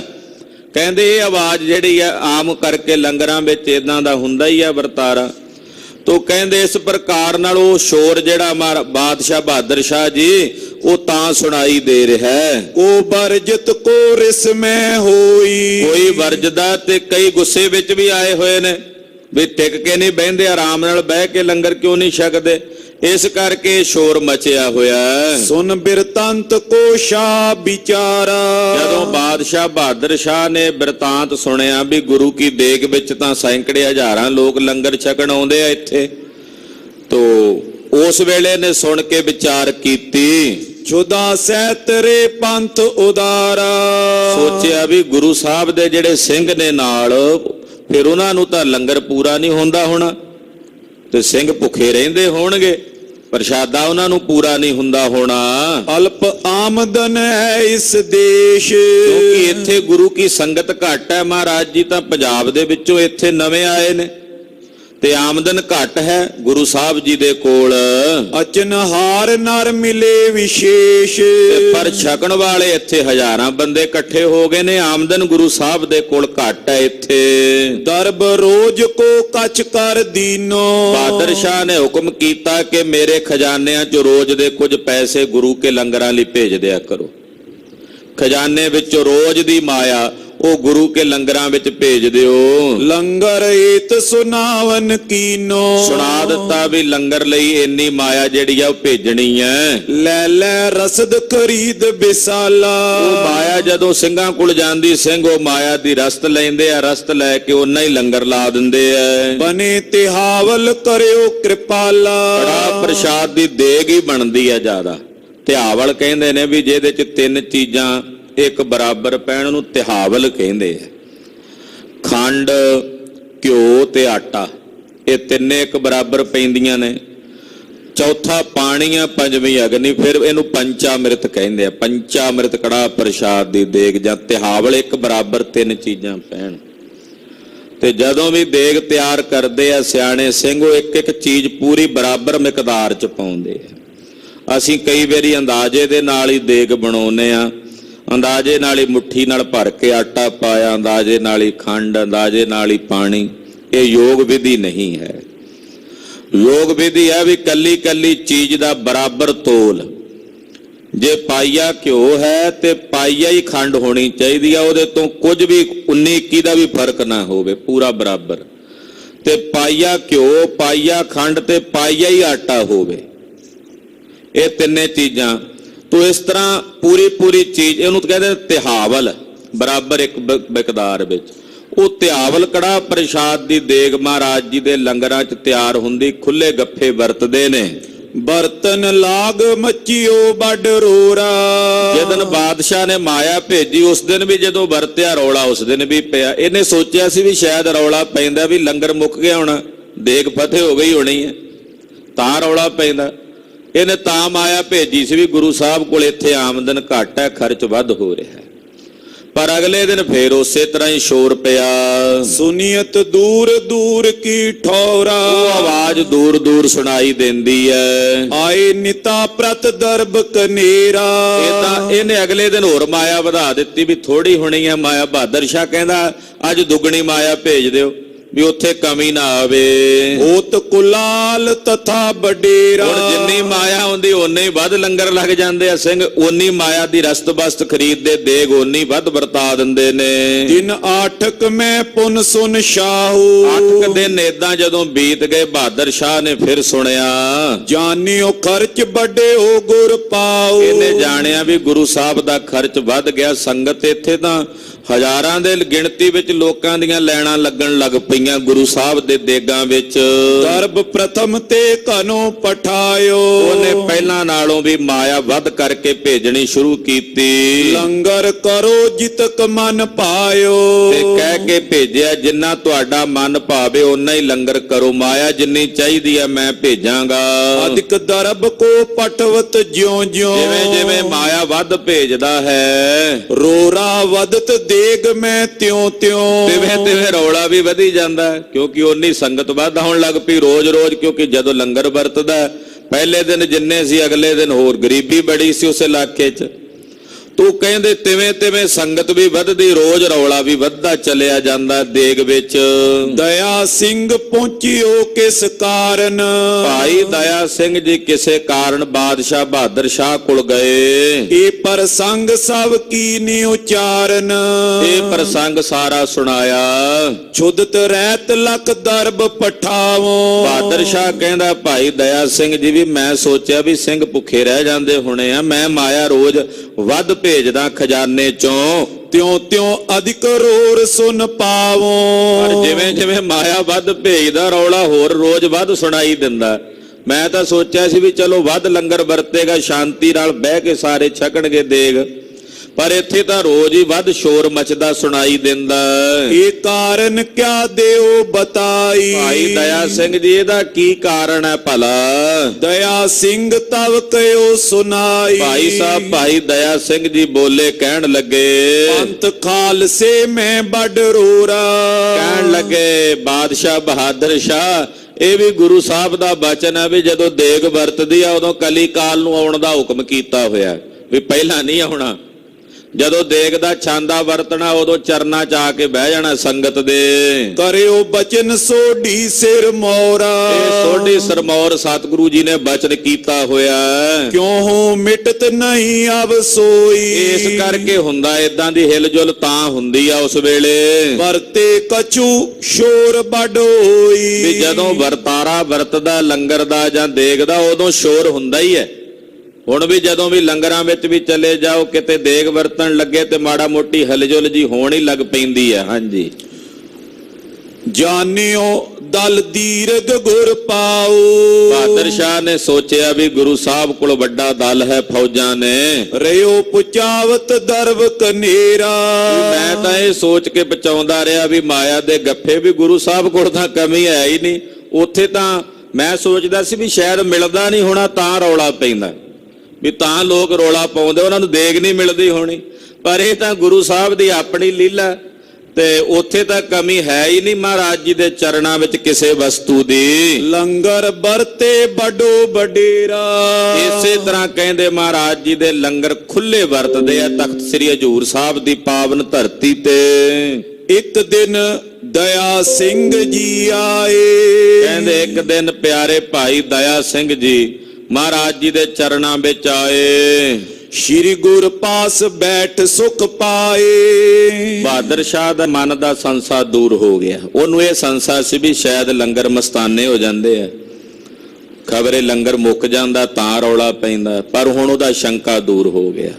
ਭਾਈ ਦਇਆ ਸਿੰਘ ਜੀ ਇੱਕ ਦਿਨ ਸਤਿਗੁਰਾਂ ਦੇ ਕੋਲ ਆਏ, ਮਹਾਰਾਜ ਜੀ ਦੇ ਦਰਸ਼ਨ ਕਰਕੇ ਸੁਖ ਪ੍ਰਾਪਤ ਕੀਤਾ। ਕੰਬਨੀ ਚੜੀ ਸਰੀਰ ਮੈਂ ਸੋਈ, ਇੱਕਦਮ ਭਾਈ ਸਾਹਿਬ ਦੇ ਸਰੀਰ ਨੂੰ ਕਾਂਬਾ ਲੱਗਾ।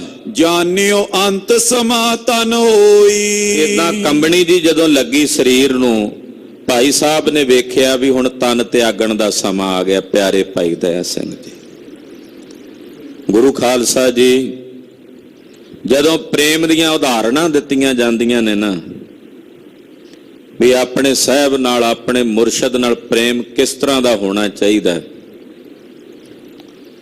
ਤਾਂ ਸਭ ਤੋਂ ਵੱਡਾ ਪ੍ਰਮਾਣ ਇਸ ਮਾਤ ਲੋਕ ਦੀ ਧਰਤੀ ਤੇ ਪ੍ਰੇਮ ਦਾ ਹੈ ਕਿ ਜਿੱਥੇ ਆਪਣੇ ਪਿਆਰੇ ਦਾ ਅੰਗੀਠਾ ਉੱਥੇ ਆਪਣਾ ਅੰਗੀਠਾ ਨਾਲ ਚਰਨਾਂ ਵਿੱਚ।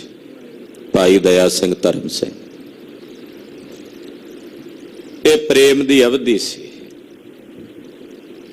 ਪਿਆਰੇ ਭਾਈ ਦਇਆ ਸਿੰਘ ਜੀ ਜਿਨ੍ਹਾਂ ਬਾਬਤ ਗੁਰੂ ਕਲਗੀਧਰ ਜੀ ਨੇ ਖਾਲਸੇ ਨੂੰ ਕਿਹਾ ਸੀ,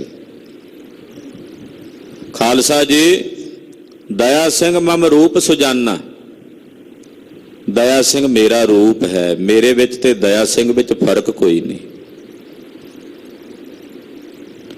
ਭਾਈ ਦਇਆ ਸਿੰਘ ਜੀ ਇਦਾਂ ਕਹਿ ਸਕਦੇ ਆ ਵੀ ਜਿਵੇਂ ਭਾਈ ਲਹਿਣੇ ਨੇ ਸਿੱਖੀ ਰੱਖੀ ਸੀ ਨਾ ਗੁਰੂ ਨਾਨਕ ਸਾਹਿਬ ਦੇ ਸਮੇਂ ਤੇ ਕਲਗੀਧਰ ਦੇ ਸਮੇਂ ਸਿੱਖੀ ਦਾ ਬੀਜ ਰੱਖਣ ਵਾਲੇ ਭਾਈ ਦਇਆ ਸਿੰਘ ਸਾਹਿਬ ਹਨ। ਸਭ ਤੋਂ ਪਹਿਲਾਂ ਸੀਸ ਦੇਣ ਵਾਲੇ ਸਾਡੇ ਸਾਰਿਆਂ ਦੇ ਆਗੂ ਨੇ। ਸਾਡੀ ਜਿੰਨੇ ਅਸੀਂ ਸਿੱਖ ਆ ਨਾ ਕਲਗੀਧਰ ਪਾਤਸ਼ਾਹ ਦੇ, ਸਾਡੇ ਸਾਰਿਆਂ ਦੇ ਮੁਖੀ, ਸਾਡੇ ਸਾਰਿਆਂ ਦੇ ਆਗੂ, ਜਾਂ ਕਹਿ ਲਈਏ ਸਾਡੇ ਸਾਰਿਆਂ ਦੇ ਜਥੇਦਾਰ ਪਿਆਰੇ ਭਾਈ ਸਾਹਿਬ ਭਾਈ ਦਇਆ ਸਿੰਘ ਜੀ ਹਨ। ਭਾਈ ਸਾਹਿਬ ਭਾਈ ਦਇਆ ਸਿੰਘ ਜੀ ਜਦੋਂ ਕੰਬਣੀ ਜੀ ਲੱਗੀ ਵੇਖਿਆ ਕਿ ਹੁਣ ਸਾਡੇ ਤਨ ਨੂੰ ਤਿਆਗਣ ਦਾ ਸਮਾਂ ਆ ਗਿਆ ਕਿ ਜਿਸ ਪਿਆਰੇ ਸਿਓ ਨੇਹੋ ਤਿਸੇ ਆਗਾ ਮਰ ਚੱਲੀ ਹੈ, ਜਿਸ ਨਾਲ ਨੇਹ ਹੈ ਉਹਦੇ ਤੋਂ ਪਹਿਲਾਂ ਆਪਣਾ ਤਨ ਤਿਆਗ ਦਈਏ। ਪਹਿਲਾਂ ਜਾਣਦੇ ਸਨ ਵੀ ਹੁਣ ਕਲਗੀਧਰ ਨੇ ਵੀ ਭਾਣਾ ਵਰਤਾਉਣਾ ਤੇ ਉਹਨਾਂ ਤੋਂ ਪਹਿਲਾਂ ਅਸੀਂ ਆਪਣਾ ਸਰੀਰ ਤਿਆਗ ਦਈਏ।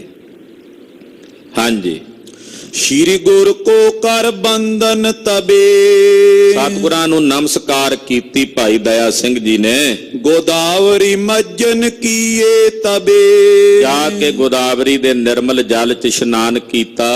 ਜਪਜੀ ਪਾਠ ਕੀਨ ਤੈ ਸਮੇਂ, ਗੋਦਾਵਰੀ ਦੇ ਕਿਨਾਰੇ ਬਹਿ ਕੇ ਭਾਈ ਸਾਹਿਬ ਭਾਈ ਦਇਆ ਸਿੰਘ ਜੀ ਨੇ ਸ੍ਰੀ ਜਪਜੀ ਸਾਹਿਬ ਦਾ ਪਾਠ ਕੀਤਾ। ਦੇਹ ਤਜੀ ਪੰਜ ਭੂਤਕ ਛਿਨ ਮੈਂ, ਔਰ ਇੱਕ ਛਿਨ ਚ ਜਪਜੀ ਸਾਹਿਬ ਦੇ ਪਾਠ ਨੂੰ ਪੜਨ ਤੋਂ ਬਾਅਦ ਸਮਾਪਤੀ ਕਰਕੇ ਇੱਕ ਛਿਨ ਵਿੱਚ ਆਪਣੀ ਦੇਹ ਨੂੰ ਤਿਆਗ ਦਿੱਤਾ। ਮਾਰੂ ਪੜਨੇ ਲਗੇ ਰਬਾਬੀ, ਰਬਾਬੀਆਂ ਨੂੰ ਪਤਾ ਲੱਗਾ ਭਾਈ ਦਇਆ ਸਿੰਘ ਜੀ ਹੁਕਮ ਸੱਤ ਹੋ ਗਏ ਨੇ, ਸੱਚਖੰਡ ਚਲੇ ਗਏ ਨੇ, ਤਾਂ ਰਬਾਬੀਆਂ ਨੇ ਉਸੇ ਵੇਲੇ ਰਾਗ ਮਾਰੂ ਪੜਿਆ, ਵਿਰਾਗਮਈ ਰਾਗ ਗਾਇਨ ਕੀਤਾ।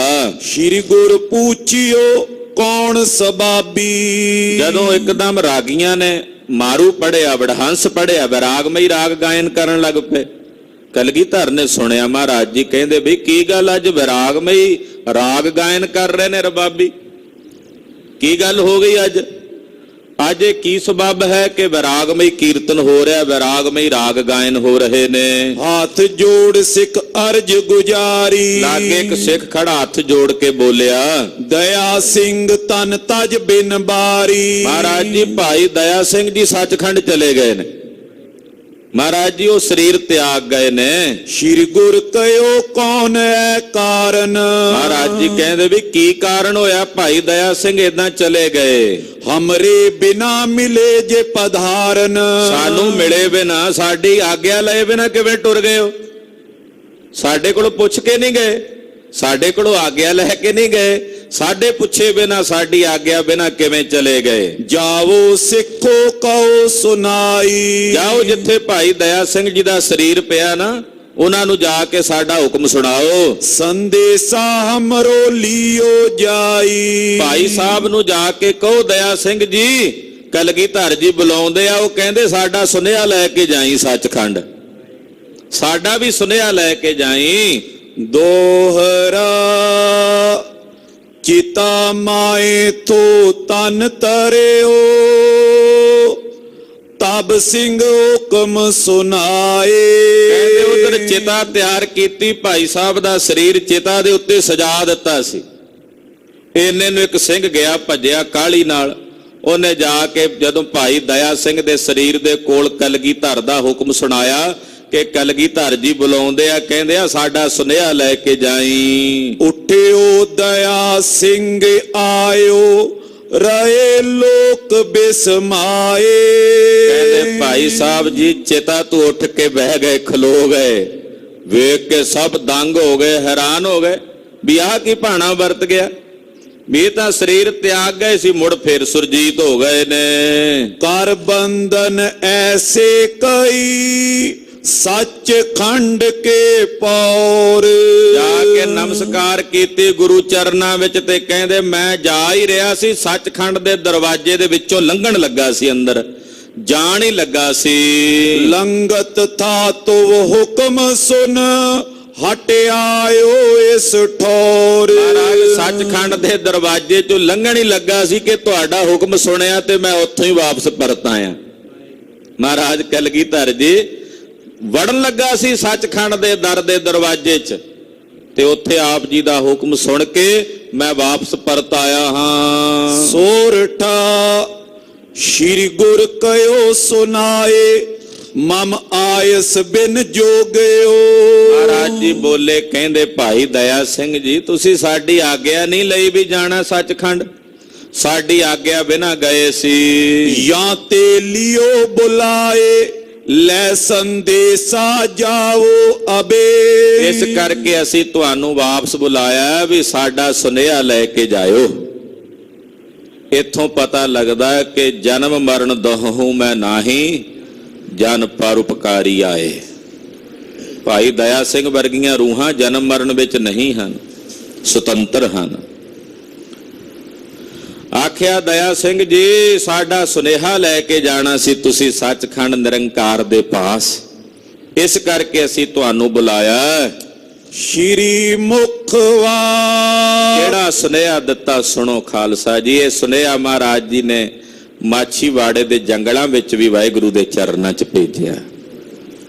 2 ਵਾਰ ਇਹ ਸ਼ਬਦ ਉਚਾਰਿਆ ਮੇਰੇ ਗੁਰਦੇਵ ਨੇ ਮਾਛੀਵਾੜੇ ਦੇ ਜੰਗਲਾਂ ਵਿੱਚ, ਤੇ ਹੁਣ ਤਖਤ ਸੱਚਖੰਡ ਸ੍ਰੀ ਹਜੂਰ ਸਾਹਿਬ ਵਿਖੇ ਭਾਈ ਦਇਆ ਸਿੰਘ ਜੀ ਨੂੰ ਸੁਣਾ ਕੇ ਕਹਿੰਦੇ ਐ ਸਾਡਾ ਇਹ ਸੁਨੇਹਾ ਸਾਡੇ ਉਸ ਮਾਹੀ ਨੂੰ, ਉਸ ਨਿਰੰਕਾਰ ਨੂੰ ਜਾ ਕੇ ਸੁਣਾਇਓ। ਮਿੱਤਰ ਪਿਆਰੇ ਨੂੰ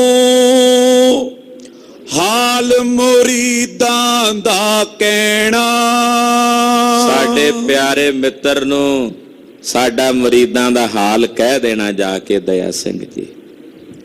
ਉਹ ਸਾਡੇ ਮਿੱਤਰ ਪਿਆਰੇ ਨੇ ਹਰੀ ਅਕਾਲ ਪੁਰਖ ਜੀ, ਤੇ ਸਾਡਾ ਮੁਰੀਦਾਂ ਦਾ ਹਾਲ, ਆਹਾ ਹਾਲ ਜਿੱਥੇ ਸੁੱਖ ਦੁੱਖ ਦੇ ਵਿੱਚ ਇੱਕ ਸਮਾਨ ਬਿਰਤੀ, ਉਹ ਮਾਛੀਵਾੜੇ ਦੇ ਜੰਗਲ ਚਮਕੌਰ ਦੀ ਜੰਗ ਵਿੱਚ ਸ਼ਹੀਦ ਹੁੰਦੇ ਲਖਤੇ ਜ਼ਿਗਰ 7 ਸਾਲ ਤੇ 9 ਸਾਲ ਦੀ ਉਮਰ ਵਿੱਚ, 9 ਸਾਲ ਦੀ ਉਮਰ ਵਿੱਚ ਆਪਣੇ ਪਿਤਾ ਦੇ ਸੀਸ ਦੇ ਦਰਸ਼ਨ ਕਰਨੇ, ਇਹ ਹਾਲ ਸੀ। ਕਹਿੰਦੇ ਸਾਡਾ ਹਾਲ ਮੁਰੀਦਾਂ ਦਾ ਸਾਡੇ ਉਸ ਪਿਆਰੇ ਮਿੱਤਰ ਨੂੰ ਜਾ ਕਹਿਣਾ। ਹਾਂਜੀ, ਤੁਧ ਬਿਨ ਰੋਗ ਰਜਾਈਆਂ ਦਾ ਓਡਣ, ਨਾਗ ਨਿਵਾਸਾਂ ਦੇ ਰਹਿਣਾ। ਇਹ ਸੁਨੇਹਾ ਸਾਡਾ ਉਸ ਮਿੱਤਰ ਪਿਆਰੇ ਨੂੰ ਕਿ ਹੇ ਵਾਹਿਗੁਰੂ ਤੇਰੇ ਬਿਨਾਂ ਇਹ ਰਜਾਈਆਂ ਦਾ ਓਡਣ ਏਦਾਂ ਜਾਪਦਾ ਜਿਵੇਂ ਕੋਈ ਰੋਗ ਚਿੰਬੜ ਗਿਆ ਹੋਵੇ। ਤੁਧ ਬਿਨ ਰੋਗ, ਇਹ ਵਿਛੋੜੇ ਦੀ ਬਿਰਹਾ ਦੀ ਉਹ ਤੜਫ ਹੈ। ਇਸੇ ਖੇਡ ਨੂੰ ਗੁਰਦੇਵ ਨੇ ਕਿਹਾ ਸੀ ਨਾ, ਚੇਤਨਾ ਭਇਓ ਹਮਰੋ ਆਵਨ ਕਾ ਚੁਬੀ ਰਹੀ ਸ਼ਰੁਤ ਪ੍ਰਭ ਚਰਨਨ ਮੈਂ। ਸਾਡਾ ਨਹੀਂ ਸੀ ਮਨ ਕਰਦਾ ਅਸੀਂ ਆਈਏ ਮਾਤ ਲੋਕ ਦੀ ਧਰਤੀ ਤੇ, ਪਰ ਅਕਾਲ ਪੁਰਖ ਦੇ ਹੁਕਮ ਕਰਕੇ ਆਏ। ਹੁਣ ਉਸ ਅਕਾਲ ਪੁਰਖ ਦੀ ਵਿਛੋੜੇ ਦੀ ਤੜਫ ਵੇਖੋ ਮਹਾਰਾਜ, ਕਿਸ ਬਿਰਹਾ ਦਾ, ਵਿਛੋੜੇ ਦਾ। ਜੇ ਕੋਈ ਕਹੀਏ ਵੀ ਸਭ ਤੋਂ ਮਹਾਨ ਅੰਤ ਕੋਈ ਕਹਿ ਸਕਦੇ ਆ, ਹੱਦ ਕਹਿ ਸਕਦੇ ਆ ਵੀ ਕੋਈ ਸ਼ਬਦ ਹੋਵੇ ਐਸਾ, ਤਾਂ ਉਹ ਮਹਾਰਾਜ ਕਲਗੀਧਰ ਦਾ ਇਹ ਸ਼ਬਦ ਹੈ। ਹੇ ਪ੍ਰਭੂ ਤੇਰੇ ਬਿਨਾਂ ਰਜਾਈਆਂ ਦਾ ਓਡਣਾ ਸਿਆਲਾਂ ਦੇ ਦਿਨਾਂ 'ਚ ਏਦਾਂ ਜਾਪਦਾ ਜਿਵੇਂ ਕੋਈ ਰੋਗ ਚਿੰਬੜਿਆ ਹੋਵੇ। ਤੁਧ ਬਿਨ ਰੋਗ ਰਜਾਈਆਂ ਦਾ ਓਡਣ, ਨਾਗ ਨਿਵਾਸਾਂ ਦੇ ਰਹਿਣਾ। ਵਿਛੜੀਆਂ ਹੋਈਆਂ ਸੇਜਾਂ ਮਖਮਲੀ ਉਹ ਏਦਾਂ ਜਾਪਦੀਆਂ ਨੇ ਵਾਹਿਗੁਰੂ ਜਿਵੇਂ ਸੱਪ ਤੇ ਵਿਛੇ ਹੋਏ ਨੇ ਵਿਛੈਲੇ, ਉਹ ਨਾਗਾਂ ਦੇ ਨਾਲ ਪਿਆ ਰਹਿੰਦੇ ਆ। ਉਹ ਵਿਛੋੜੇ ਦਾ ਇੱਕ ਇੱਕ ਪਲ ਨਾਗ ਵਾਂਗੂ ਡੰਗਦਾ ਹੈ। ਸੂਲ ਸੁਰਾਈ ਖੰਜਰ ਪਿਆਲਾ, ਬਿੰਗ ਕਸਾਈਆਂ ਦਾ ਸੈਣਾ। ਵਾਹਿਗੁਰੂ ਤੇਰੇ ਬਿਨਾ ਸੁਰਾਈ ਸੂਲ ਵਾਂਗੂ ਚੁੱਭਦੀ ਹੈ, ਪਿਆਲਾ ਖੰਜਰ ਵਾਂਗੂ ਘੁੱਪਦਾ ਕਲੇਜੇ 'ਚ। ਤੇਰੇ ਵਿਛੋੜੇ ਦਾ ਇੱਕ ਇੱਕ ਪਲ ਏਦਾਂ ਜਾਪਦਾ ਜਿਵੇਂ ਕਿਸੇ ਕਸਾਈ ਦਾ ਬਿੰਗ ਵੱਜਦਾ ਸਰੀਰ ਨੂੰ। ਬਿੰਗ ਕਸਾਈ ਕੋਲੇ ਕਿਹੋ ਜਿਹਾ ਔਜ਼ਾਰ ਹੁੰਦਾ, ਜਿਉਂਦੇ ਬੱਕਰੇ ਦੇ ਤਨ ਵਿੱਚ ਮਾਰ ਕੇ ਉਹਦਾ ਖੂਨ ਨਿਚੋੜਦਾ ਹੈ। ਘੋਪ ਕੇ ਬੱਕਰੇ ਦੇ ਤਨ 'ਚ ਉਹਦਾ ਖੂਨ ਨਿਚੋੜਦਾ, ਉਹਦੇ ਤਨ 'ਚ, ਉਹਨੂੰ ਬਿੰਗ ਕਹਿੰਦੇ ਆ। ਹੇ ਵਾਹਿਗੁਰੂ ਤੇਰੇ ਵਿਛੋੜੇ ਦਾ ਇੱਕ ਇੱਕ ਪਲ ਕਸਾਈ ਦੇ ਉਸ ਬਿੰਗ ਵਾਂਗੂ ਹੈ ਜਿਹੜਾ ਮੈਨੂੰ ਚੁਭਦਾ ਹੈ। ਯਾਰੜੇ ਦਾ ਸਾਨੂੰ ਸੱਥਰ ਚੰਗਾ, ਪੱਟ ਖੇੜਿਆਂ ਦਾ ਰਹਿਣਾ। ਯਾਰੜੇ ਦਾ ਸਾਨੂੰ ਇਹ ਸੱਥਰ ਚੰਗਾ ਪੁੰਜੇ ਤੇ ਪੱਟ ਚ ਪਵੇ ਖੇੜਿਆਂ ਦਾ ਰਹਿਣਾ ਸਾਡੇ ਲਈ। ਯਾਰੜੇ ਦਾ ਸਾਨੂੰ ਸੱਥਰ ਚੰਗਾ, ਜ਼ਮੀਨ ਇਹ ਪੁੰਜਿਆ, ਸੱਥਰ ਦਾ ਮਤਲਬ ਜ਼ਮੀਨ ਤੇ ਪੁੰਜਿਆ, ਇਹ ਚੰਗਾ ਜੇ ਉਹਦੀ ਯਾਦ ਆਉਂਦੀ ਹੈ। ਤੇ ਵਸਦੇ ਹੋਏ ਖੇੜੇ ਜਿੱਥੇ ਜਾ ਕੇ ਉਹਦੀ ਸਿਮਰਤੀ ਨਾ ਰਹੇ, ਉਹ ਸਾਡੇ ਲਈ ਭੱਠ ਚ ਪੈਣਾ। ਦੋਹਰਾ ਸੁਨ ਸੰਦੇਸ ਕਰ ਬੰਦਨਾ, ਸਿੱਖ ਗਇਓ ਸੈਤਾਨ। ਮਹਾਰਾਜ ਜੀ ਦੀ ਇਹ ਪਾਵਨ ਬਚਨ ਸੁਣ ਕੇ ਭਾਈ ਸਾਹਿਬ ਭਾਈ ਦਇਆ ਸਿੰਘ ਜੀ ਇਸ ਪ੍ਰਕਾਰ ਨਾਲ ਸੱਚਖੰਡ ਤਿਆਰੀ ਕੀਤੀ ਚਲੇ ਗਏ। ਤਬ ਪ੍ਰਭ ਭਏ ਉਦਾਸ ਮਨ, ਚਾਹੇ ਲੋਕ ਪਏ ਆਨ। ਕਲਗੀਧਰ ਦਾ ਮਨ ਵੀ ਹੁਣ ਉਪਰਾਮ ਹੈ। ਭਾਈ ਦਇਆ ਸਿੰਘ ਜੀ ਜਦੋਂ ਸੱਚਖੰਡ ਗਏ ਤੇ ਮੇਰੇ ਸਾਹਿਬ ਦੇ ਮਨ ਵਿੱਚ ਵੀ ਉਪਰਾਮਤਾ ਹੈ, ਵੈਰਾਗ ਹੈ ਕਿ ਹੁਣ ਅਸੀਂ ਵੀ ਪਰਲੋਕ ਟੁਰ ਚੱਲੀਏ। ਕਲਗੀਆਂ ਵਾਲੇ ਚੋਜੀ ਪ੍ਰੀਤਮ ਦਇਆਨਿਧ ਸੁਆਮੀ ਜੀ ਮਾਤਾ ਸਾਹਿਬ ਦੇਵਾਂ ਜੀ ਨੂੰ ਹੁਕਮ ਕਰ ਰਹੇ ਨੇ, ਉਹਨਾਂ ਨੂੰ ਬਖਸ਼ਿਸ਼ਾਂ ਕਰ ਰਹੇ ਨੇ। ਉਹ ਕਥਾ ਆਪ ਦੀ ਅਗਲਿਆਂ ਪ੍ਰਸੰਗਾਂ ਵਿੱਚ ਸਰਵਣ ਕਰੋਗੇ। ਗੁਰੂ ਪਾਤਸ਼ਾਹ ਜੀ ਦੀ ਅੰਮ੍ਰਿਤਮਈ ਕਥਾ ਕਥਨ ਕਰਦਿਆਂ ਹੋਈਆਂ ਭੁੱਲਾਂ ਚੁੱਕਾਂ ਦੀ ਖਿਮਾ, ਜੋ ਗੁਰੂ ਅੰਗਦ ਦੇਵ ਸਾਹਿਬ ਦੇ ਹਿਰਦੇ ਵਿੱਚ ਆਪਣੇ ਮਾਲਕ ਗੁਰੂ ਨਾਨਕ ਸਾਹਿਬ ਪ੍ਰਤੀ ਪ੍ਰੇਮ ਸੀ ਨਾ, ਜਿਸ ਪਿਆਰੇ ਸਿਓ ਨੇਹੋ ਤੇ ਸਾਗੈ ਮਰ ਚੱਲੀਐ, ਉਹੀ ਪ੍ਰੇਮ ਪਿਆਰੇ ਭਾਈ ਦਇਆ ਸਿੰਘ ਸਾਹਿਬ ਜੀ ਨੇ ਆਪਣੇ ਹਿਰਦੇ ਵਿੱਚੋਂ ਨਿਭਾਇਆ। ਆਓ ਇਹ ਪਾਵਨ ਪੰਕਤੀਆਂ ਪੜ੍ਹੀਏ। ਜਿੱਥੇ ਗੁਰੂ ਅੰਗਦ ਸਾਹਿਬ ਜੀ ਦੇ ਚਰਨਾਂ ਵਿੱਚ ਹਾਜ਼ਰੀ ਲੱਗੇ, ਉੱਥੇ ਪਿਆਰੇ ਭਾਈ ਸਾਹਿਬ ਭਾਈ ਦਇਆ ਸਿੰਘ ਜੀ ਦੇ ਚਰਨਾਂ ਵਿੱਚ ਵੀ ਹਾਜ਼ਰੀ ਲੱਗੇ। ਜਿਸ ਪਿਆਰੇ ਸਿਓ ਨੇਹੋ, ਜਿਸ ਪਿਆਰੇ ਸਿਓ ਨੇਹੋ, ਜਿਸ ਪਿਆਰੇ ਸਿਓ ਨੇਹੋ, ਜਿਸ ਪਿਆਰੇ ਸਿਓ ਨੇਹੋ, ਜਿਸ ਪਿਆਰੇ ਸਿਓ ਨੇਹੋ, ਜਿਸ ਪਿਆਰੇ ਸਿਓ ਨੇਹੋ, ਜਿਸ ਪਿਆਰੇ ਸਿਓ ਨੇਹੋ, ਜਿਸ ਪਿਆਰੇ ਸਿਓ ਨੇਹੋ। ਤਿਸ ਆਗੈ ਮਰ ਚੱਲੀਐ, ਤਿਸ ਆਗੈ ਮਰ ਚੱਲੀਐ, ਤਿਸ ਆਗੇ ਮਰ ਚੱਲੀਐ, ਤਿਸ ਆਗੇ ਮਰ ਚੱਲੀਐ। ਤ੍ਰਿਗ ਜੀਵਨ ਸੰਸਾਰ, ਤ੍ਰਿਗ ਜੀਵਨ ਸੰਸਾਰ, ਤ੍ਰਿਗ ਜੀਵਨ ਸੰਸਾਰ, ਤ੍ਰਿਗ ਜੀਵਨ ਸੰਸਾਰ, ਤ੍ਰਿਗ ਜੀਵਨ ਸੰਸਾਰ, ਤ੍ਰਿਗ ਜੀਵਨ ਸੰਸਾਰ, ਤ੍ਰਿਗ ਜੀਵਨ ਸੰਸਾਰ, ਤ੍ਰਿਗ ਜੀਵਨ ਸੰਸਾਰ।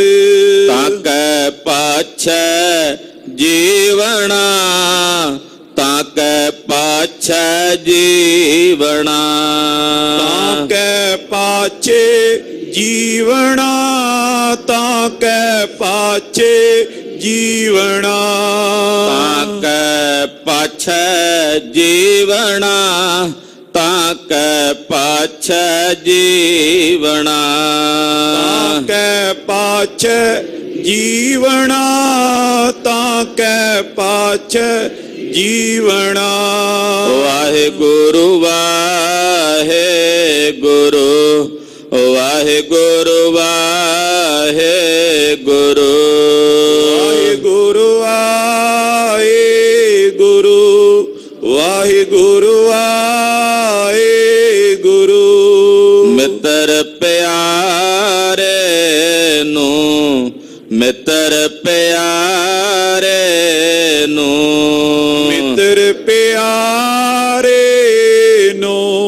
ਮਿੱਤਰ ਪਿਆਰੇ ਨੂੰ। ਹਾਲ ਮੁਰੀਦਾਂ ਦਾ ਕਹਿਣਾ, ਹਾਲ ਮੁਰੀਦਾਂ ਦਾ ਕਹਿਣਾ, ਹਾਲ ਮੁਰੀਦਾਂ ਦਾ ਕਹਿਣਾ, ਹਾਲ ਮੁਰੀਦਾਂ ਦਾ ਕਹਿਣਾ। ਵਾਹਿਗੁਰੂ ਵਾਹਿਗੁਰੂ, ਵਾਹਿਗੁਰੂ ਵਾਹਿਗੁਰੂ, ਵਾਹਿਗੁਰੂ ਵਾਹਿਗੁਰੂ, ਵਾਹਿਗੁਰੂ ਵਾਹਿਗੁਰੂ।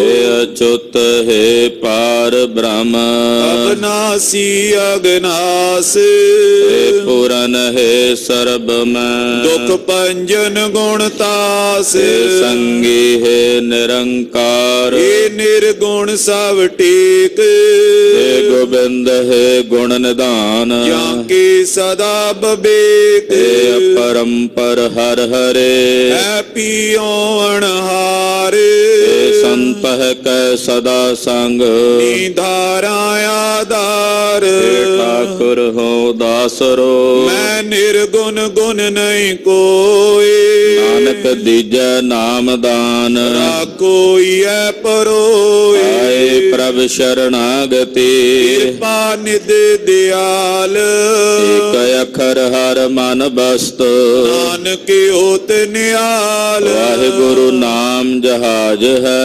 ਚੜੇ ਸੋਤਰੇ ਪਾਰ, ਜੋ ਸ਼ਰਧਾ ਕਰ ਸੇਵੰਦੇ, ਗੁਰ ਪਾਰੀ ਉਤਾਰ ਨਿਆਰ। ਵਾਹਿਗੁਰੂ ਨਾਮ ਜਹਾਜ ਹੈ, ਚੜੇ ਸੋਤਰੇ ਪਾਰ, ਜੋ ਸ਼ਰਧਾ ਕਰ ਸੇਵੰਦੇ, ਗੁਰ ਪਾਰੀ ਉਤਾਰ ਨਿਆਰ।